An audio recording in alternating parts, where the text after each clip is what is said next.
It's really not looking good for NASA. Recently, we've had members of the American public calling NASA out, demanding an investigation. And now, fresh off the heels of that, we got ZFX hanging out NASA to dry. You're probably thinking, who's ZFX? Bear with me. Now, first saw this on Taboo Conspiracies channel, where he highlighted what I'm going to highlight and show you. So credit where it's due, link in the description to Taboo's video and his channel.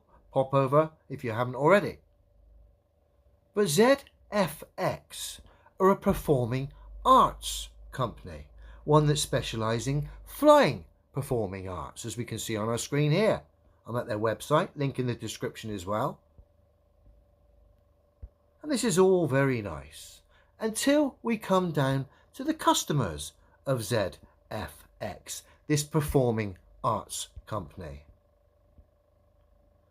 And we got the customers here, select client list, corporate over on the right, halfway down, and we've got NASA. So NASA, the space company, which have been called out left, right and centre for their fraudulent activities, harnesses being just one of the many techniques they use. So NASA are clients of a performing arts company that specialise in flying using harnesses. You can't make this stuff up. Now, if NASA's claims were real and genuine, then they'd have no need whatsoever for a performing arts company, one that specialises in flying performing arts using harnesses. No need whatsoever. But of course, NASA aren't a space agency in the sense that their rockets are going into a vacuum. No. NASA are just another performing arts company. They also specialise in pantomime and firework displays and use many techniques to fool naive individuals, harnesses being just one of them.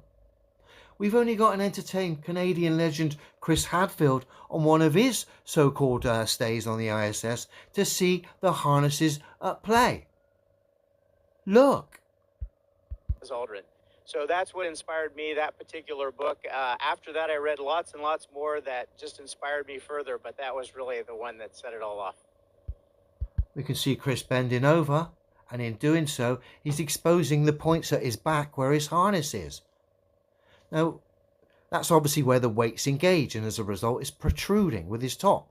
We know these people have an incredibly high budget. I think it's 60 odd million a day.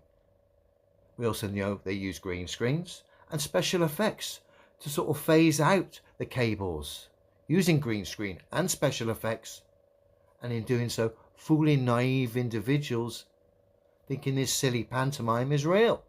But of course, if it was real, NASA wouldn't need performing arts on their payroll. If it was real, we'd have demonstrable science to back these absurd claims.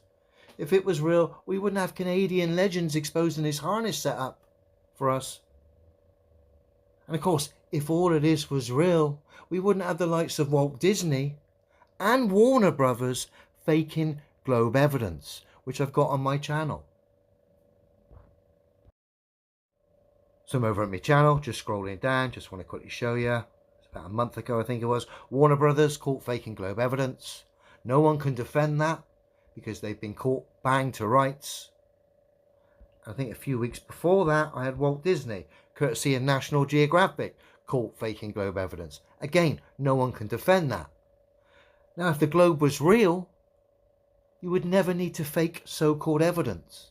The globe's not real, obviously, which is why we catch people like Walt Disney, National Geographic, and of course Warner Brothers attempting to fake globe evidence. They have to fake globe evidence because the globe is scientifically impossible. And as a result of that, the only evidence that can be cited comes from space agencies and stargazers, none of which cuts it. Stargazing is a red herring based on assumptions, and space is just a pantomime production. You've only got to check out what I've showed you today to realise that. Have a good one, everyone.